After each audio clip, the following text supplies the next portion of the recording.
Qawwali concert অনুষ্ঠিত হলো।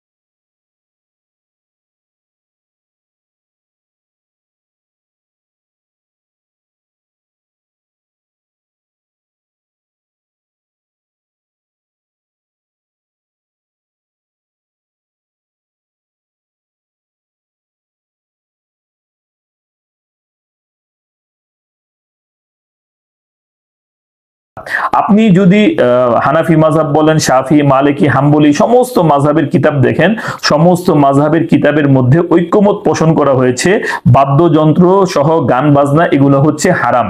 যেমন ফতুয়া শামির 6ষ্ঠ খণ্ডের 349 নম্বর পৃষ্ঠার মধ্যে এসেছে, কদ ইন আকাদাল ইজমাউ আলা আন্না ইস্তিমাউল মালাহি মাসিয়াতুন, যে সমস্ত ইমামরা এই ক্ষেত্রে একমত হয়ে গেছে যে বাদ্যযন্ত্র সহকারে গান বাজনা শোনা এটা হচ্ছে গুনাহের কাজ।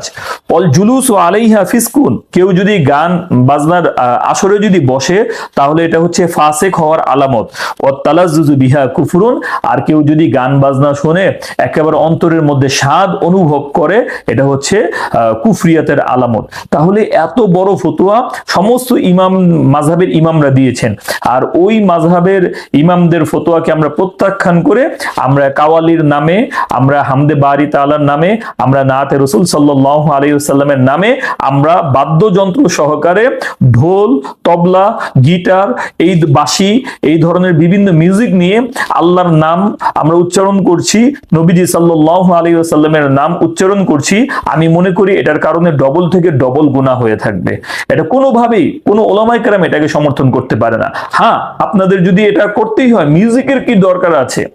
আপনার মিউজিক ছাড়াও তো এগুলো হয়। এগুলোর তো মূল উদ্দেশ্য হচ্ছে আল্লাহ এবং আল্লাহ রাসূল সাল্লাল্লাহু আলাইহি ওয়াসাল্লামকে স্মরণ করা। তাহলে কেন এটার মধ্যে গিটার রাখতে হবে? কেন এটার মধ্যে বাঁশি রাখতে হবে? কেন এটার মধ্যে ঢোল রাখতে হবে?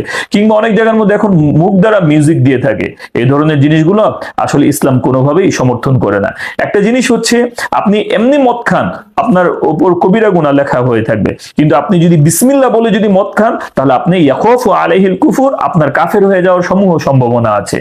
তাহলে আপনি এমনি গান বাজনা শুনছেন, আপনার উপর কবিরা গুনাহ হচ্ছে, কিন্তু আপনি যখন এগুলাকে হালাল মনে করে আল্লাহ এবং আল্লাহ রাসূলের নামের সাথে যখন আপনি এগুলা পড়ছেন, এটা কিন্তু আপনার কবিরা গুনাহ হওয়ার, কাফের হয়ে যাওয়ার সমূহ সম্ভাবনা আছে। আল্লাহ তাআলা আমাদের সকলকে সহি সমঝ দান করুক।